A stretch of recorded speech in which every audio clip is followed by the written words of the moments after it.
Olá, você que nos acompanha aqui pelo Notícias Agrícolas, eu sou Letícia Guimarães e a gente começa agora mais um boletim e vamos falar de suinocultura, especialmente a suinocultura catarinense. Na segunda-feira, dia 14 de novembro, foi anunciado então uma abertura de mercado para o México. O estado de Santa Catarina vai passar então a exportar carne suína lá para o México e quem está aqui para comentar com a gente esse assunto é o Losivânio de Lorenzi, que é presidente da Associação Catarinense de Criadores de Suínos. Seja muito bem-vindo, Losivânio.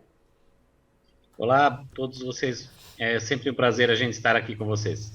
Losivânio, essa abertura de mercado para o México, né, especialmente para Santa Catarina, que a gente já sabe e reforça sempre, né, que é o estado que mais produz e que mais exporta carne suína aqui do Brasil. O que que isso significa em números, vamos dizer assim, em potencial, tanto de volume a ser exportado, quanto em arrecadação? O que que se vê no horizonte tendo agora esse mercado aberto? Com relação a números e volume, é um pouco precipitado falar agora.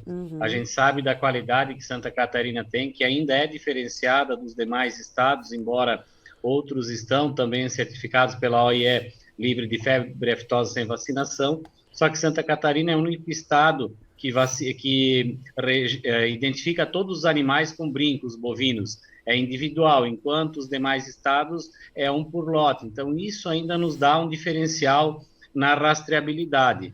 Quando a gente olha o México, que ele importa, pelo menos a previsão esse ano é 1.200.000 toneladas de carne suína, eu acredito que Santa Catarina vai pegar uma boa fatia, porque com relação a outros países que eles também importam, estão diminuindo a produção e isso faz com que eles venham buscar mais no nosso mercado. Então a gente tem sim uma previsão aí, uma expectativa, melhor dizendo, muito boa que possa abranger bons volumes para esse mercado, mas é claro, nós vamos ter que esperar para ver quantas empresas frigoríficas serão habilitadas para estar exportando para aquele país, para depois ter uma mensuração daquilo que é o volume exportado. Mas acreditamos sim que vai fazer a diferença para que a gente possa pulverizar um pouco mais volumes para outros países e não só focado como muitas vezes a gente teve aí 50% num só mercado. A gente tem informações aqui da própria Secretaria de Agricultura e de Santa Catarina de que o México ele é o terceiro maior comprador, né, entre os mercados importadores de carne suína. O México está aí em terceiro lugar. Então é um mercado importante. E como você falou, né, que a gente tem aí um mercado que representa muito da nossa exportação, que é a China, e todo mundo sabe, né, que a China está aí levando carne suína, carne de frango, carne bovina, enfim, leva o que vê pela frente. E aí, nesse sentido também, Losivânio, eu queria que você destacasse justamente essa importância desse trabalho de abrindo outros mercados, e assim, mercados que a gente sabe que tem ainda compras um pouco incipientes, que não compram tanta carne suína assim, mas o México, por exemplo, que é o terceiro, né, no caso das importações de carne suína, o peso que representa esse mercado aqui para o Brasil. Quando a gente olha que os maiores importadores de carne suína, primeiro é a China, a gente tinha um grande volume para lá, perdemos esse ano já 117.000 toneladas de exportação, por isso que é sempre importante abrir e pulverizar outros mercados. O Japão, que é o segundo maior importador, nós já dobramos praticamente do ano passado para cá as exportações para aquele país, e agora então o México está em terceiro, que acreditamos muito que vai ser diferenciado realmente para comprar a carne suína catarinense. Então, focar realmente em outros mercados. Nós temos, por exemplo, Filipinas, que esse ano comprou 45.000 toneladas a mais do que aquilo que foi o ano passado. Vários outros países ampliaram as compras de Santa Catarina e que são países que realmente só compram do nosso estado por essa diferença sanitária que ainda nós temos. Então, nós acreditamos muito que esse mercado do México, até o final do primeiro semestre, ele vai estar consolidado com volumes e, claro, a partir do momento que eles conhecem o sabor da carne suína catarinense, experimentarem isso, com certeza vão ampliar sempre as compras do nosso estado. E Losivane, então, ainda está se definindo quais são as plantas que vão ser as exportadoras para o México?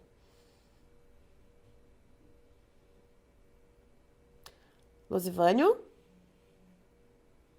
Opa, agora voltou. Opa, agora sim. Só repetindo a pergunta, já estão se definindo quais plantas que vão ser as exportadoras e quais tipos de produtos também, aproveitando a pergunta, que vão ser exportados? Vai ser carne in natura? Vai ter alguma coisa de processados aí também? Eu acredito que o grande volume realmente é carne in natura, porque é o que o estado mais exporta para esses países que exigem essa questão sanitária. E acreditamos realmente que vai ser um excelente mercado. E quanto às plantas, eu acredito que quando se fala em Pamplona, Seara, Aurora e BRF, com certeza, sem desprezar outros frigoríficos, tem a Master também tem, o próprio lá no sul do estado, temos também o frigorífico catarinense e outros com inspeção federal, que hoje exportam para o Japão e para os Estados Unidos, não terão dificuldade nenhuma de atender às exigências mexicanas, porque eles já exportam para países que são muito exigentes quanto à questão de todos os controles e, acima de tudo, a qualidade. Então, eu vejo que essas empresas todas terão habilitação, sim, para exportar para esses países. Bom, então a gente teve esse anúncio, você falou a partir do primeiro trimestre, o segundo trimestre, que vai começar a ser consolidado esse negócio, né? Essas transações. A avaliação que a gente faz por experiência já de outros mercados que abrem, Letícia, é que, primeiramente, é um acordo de governo que faz, então, essa abertura de mercado. Após isso, vem as negociações, vem as visitas técnicas ou por videoconferência para conhecer as plantas, como que são trabalhadas para fazer a habilitação. Após isso é que começam, sim, as negociações para ver a competitividade, porque também isso é um papel fundamental para os importadores para poder estar adquirindo, e é claro, após isso, então, esperamos aí o fechamento de contratos para começar esses volumes. Por isso que sempre quando abre um mercado, antigamente havia uma expectativa que parecia que a crise terminava naquele momento, mas Uhum. com o passar dos anos, a gente viu que tudo isso é um processo que é muito demorado. Teve países que levou 8 meses a partir da abertura do mercado para começar algumas negociações. Então, nós acreditamos que o México ele tenha uma necessidade um pouco maior, uma urgência maior em importar carne suína, e nós acreditamos, então, que assim que habilitar as plantas, comecem essas negociações e ainda no primeiro semestre do ano que vem a gente já comece a trabalhar alguns volumes de exportação com eles. E por falar em exportação, Osivânia, a gente tem uma informação aqui que foi publicada aqui no Notícias Agrícolas, uma informação que veio da agência de notícias Reuters Internacional a respeito da China, né? Que as importações de carne suína pela China devem aumentar, assim, isso de maneira geral, né? Não só aqui do Brasil, em meio a dúvidas em relação ao tamanho do rebanho de suínos, rebanhos de matrizes lá do país. Você, enquanto liderança, né, do principal estado produtor e exportador aqui do Brasil, como que o setor está vendo isso? Como que o setor está enxergando essas informações que vêm da China? E quais estratégias são possíveis de traçar, tendo essas dúvidas ainda sobre o tamanho, né, do rebanho de lá? A China teria que ter uma bola de cristal para tentar entender tudo sobre a produção deles, porque nós vimos que quando começou a peste suína africana, falavam que até 40% do plantel havia sido exterminado, por isso que o mundo todo passou a ampliar a produção para exportar para aquele país, e hoje essa crise é mundial devido aos cortes de importação pela China.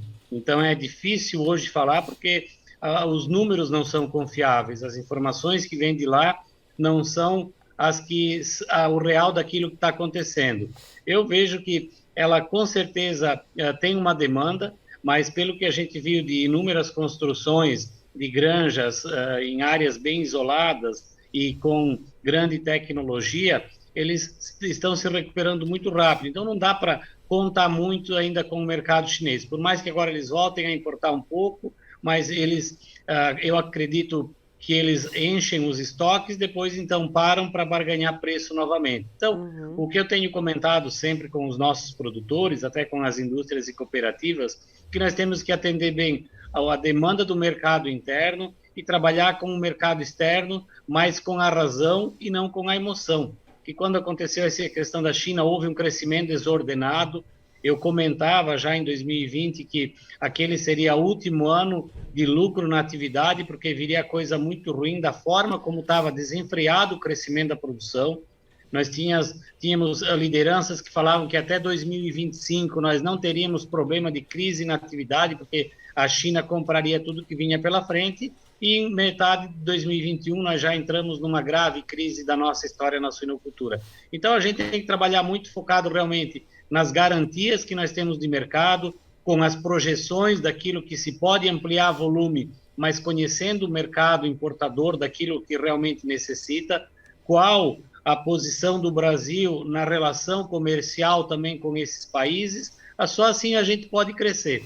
Porque o que eu tenho visto realmente é que sempre chega primeiro a produção no mercado do que o mercado para comprar a produção. E quem paga sempre a conta e cara é o produtor, porque ao momento que cai o preço do dólar, ou é menos dólar por tonelada, sobra a carne no mercado interno, ou daquilo que vai para exportação, as empresas e cooperativas baixam o preço para o produtor. E o produtor ele não tem o que fazer, ele não consegue reduzir o preço da mão de obra que ele tem ou de tudo que ele usa de insumo dentro da propriedade rural. Por isso que eu tenho falado muito, infelizmente a gente não é ouvido, o mercado é livre, né? Mas que deveria ter, não é falar controle de produção é uma palavra que assusta, mas ter realmente uma equiparação da produção com aquilo que é destinado no mercado interno, porque a gente está há muitos anos aí querendo crescer e não sai aí saindo de 15 para 18 numa década, quilos per capita. Então não se consegue de um ano para outro aumentar 1 quilo, 2 quilos ou 5 quilos de carne para tirar o excedente que tem aqui. Por mais que a carne é saudável, saborosa, nutritiva, de excelente qualidade e, acima de tudo, num preço mais competitivo que as demais, mas mesmo assim parece que não está caindo no gosto do consumidor. Então tudo isso a gente tem que adequar para que possa continuar a rentabilidade no campo, a qualidade de vida, para que se possa ter a sucessão familiar que tanto se fala no meio rural.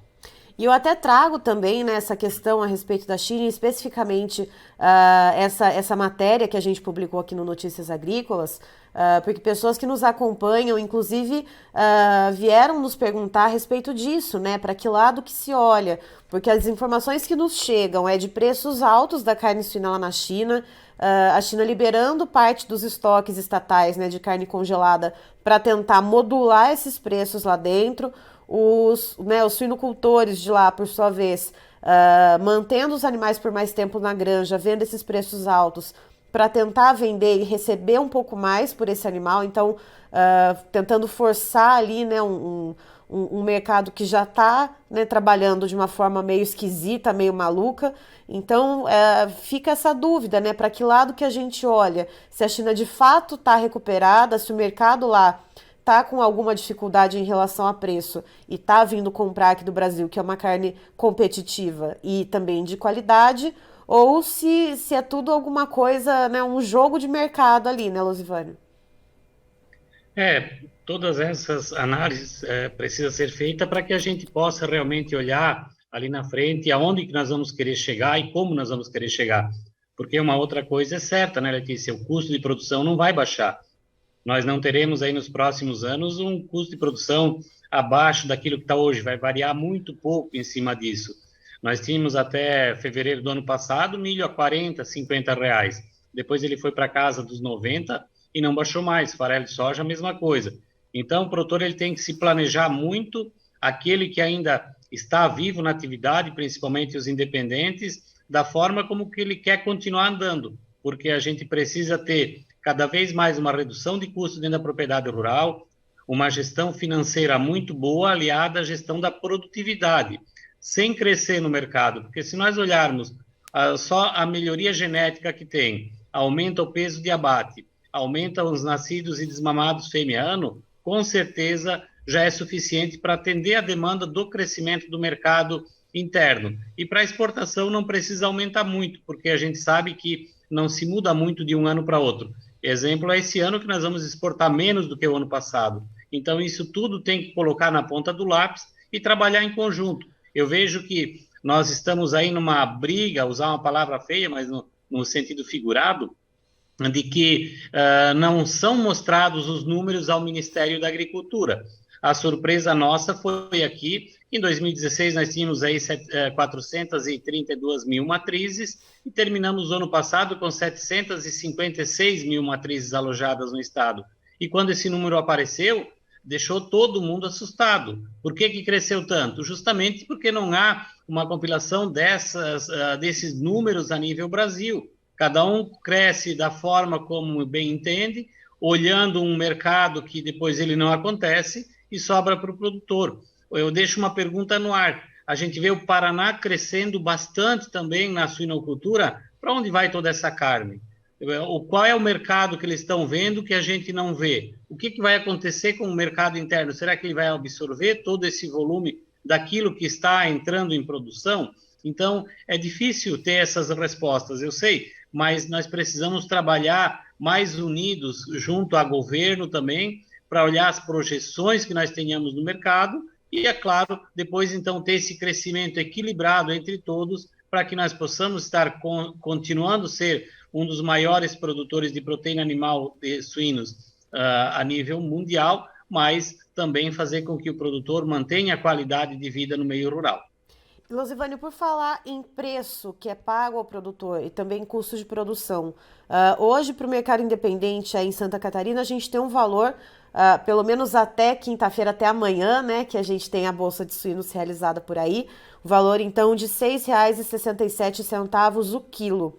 Antes da gente entrar ao vivo, você estava comentando de uma média entre janeiro até outubro de preço pago ao produtor e de custo de produção. Fala um pouquinho para a gente, então, e também para quem está nos assistindo, né? Como que está essa diferença? O que a gente vê de buraco, né, entre esses dois números? Para você ver, o estado nosso não é tão grande. E aí acontece que nós temos no extremo oeste uma região produtora consolidada, com um preço de suínos, a região meio-oeste outra e Braço do Norte outra. Para ter uma ideia, Santa Catarina, a Bolsa de Santa Catarina, que produtores de várias regiões passam para nós, deu uma média de 6,67, enquanto que Braço do Norte fechou em 6,50 e o extremo oeste 6,40. Mas olhando a média do estado, de janeiro a outubro, nós tivemos 6,06 em quilo, o valor recebido, e o custo de produção R$ 7,57. Se nós analisarmos que é uma média de 115 quilos abatido o animal, nós temos um pouquinho mais de R$ 170 de prejuízo por animal comercializado de janeiro a outubro, visto que o ano passado nós viemos com um prejuízo a partir de março, já foi negativo a atividade da suinocultura. Então, é um risco muito grande que nós temos, por isso que essa equalização da produção ela tem que acontecer. A partir de março desse ano, começou uma diminuição de plantel, né, as matrizes sendo abatidas, mas a gente vê que cada vez mais está indo carne ao mercado, porque a partir do momento que abate uma fêmea, vai mais carne para o mercado. Aqueles leitões dela continuam ainda o processo para chegar ao frigorífico, leva 6 meses. Então, se nós analisarmos, a partir de agosto começou a entrar mais carne no mercado, porque começa a bater os leitões daquelas matrizes lá atrás e continua também o descarte de matrizes. Então, até ajustar isso, eu acredito que vai ainda até meados do primeiro trimestre do próximo ano. Certo, Losivânio, muito obrigada pelas informações. Você é sempre muito bem-vindo aqui com a gente no Notícias Agrícolas. Eu é que agradeço em nome de todos os nossos suinocultores catarinenses e desejamos bons negócios a todos e que esse mercado mude logo para que volte a esperança no campo. Um abraço a todos e muito obrigado. Tá aí, estivemos então com o Losivânio de Lorenzi, que é presidente da ACCS, a Associação Catarinense de Criadores de Suínos, nos trazendo as informações a respeito do mercado local e também comentando a principal notícia para o estado nessa semana, de que foi então aberto o mercado do México para Santa Catarina exportar carne suína diretamente para o México que é o terceiro maior importador dessa proteína, quando a gente olha então para todos os mercados mundiais. Então é um mercado importante, segundo o Losivânio ainda é precoce, ainda é muito cedo para a gente pensar no que esse mercado vai representar para Santa Catarina em relação a volume exportado, potencial volume, né, a ser exportado para lá, a potencial rentabilidade. E segundo o Losivânio, ainda no primeiro semestre do ano que vem é que deve se concretizar de fato os embarques. Isso porque existe um processo, né, assim, de validação de documentações, de ver quais plantas operam de que maneira, então visitas técnicas, para daí sim se analisar também a competitividade, né, a questão de preços, que é claro que todo mercado leva isso em consideração, para aí sim começarem os embarques. E o Losivânio também fala um pouco da crise, né, que não é exclusiva de Santa Catarina, isso é a suinocultura brasileira como um todo, mas ele faz um paralelo, né, com números, né, com média de preço pago ao produtor de janeiro a outubro e também de custos de produção. E segundo ele, essa conta fica da seguinte maneira, né, a média de preço pago por animal ao produtor de janeiro a outubro desse ano foi de R$ 6,06 o quilo e o custo de produção ficou numa média de R$ 7,57 o quilo. E isso por animal vendido representa um prejuízo de R$ 170. Então imagina só nesse período de 10 meses do ano quantos animais foram vendidos com uma média de prejuízo de R$ 170. Então é uma crise grave, que estaria pior se não fossem as exportações. A gente sabe que o principal mercado importador da carne suína brasileira é a China. É importante essa diversificação, né, de mercado, essa pulverização, sobretudo no caso do México, que é um país que importa bastante carne suína, é um mercado importante. Então a gente precisa acompanhar como isso vai se desenrolar, mas fato é que é uma notícia positiva, mas ainda assim a crise é real e a crise está acontecendo hoje, né? Esse mercado para o México, essas negociações vão se efetivar só para o ano que vem, mas pelo menos há 18 meses a suinocultura brasileira vem de uma crise. Então a gente precisa realmente trabalhar esses pontos e, segundo o Losivânio, o produtor ele tem que atuar com eficiência, né? Porque os custos de produção não devem baixar substancialmente para então pelo menos empatar com o preço de venda, perdão. Eu encerro por aqui, daqui a pouco tem mais informações para você aqui no Notícias Agrícolas, fique ligado.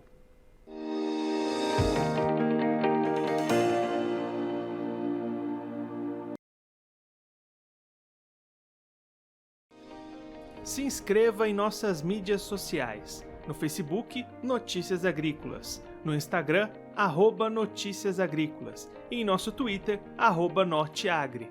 E para não perder nenhum vídeo, não se esqueça de nos acompanhar no YouTube e na Twitch, Notícias Agrícolas Oficial.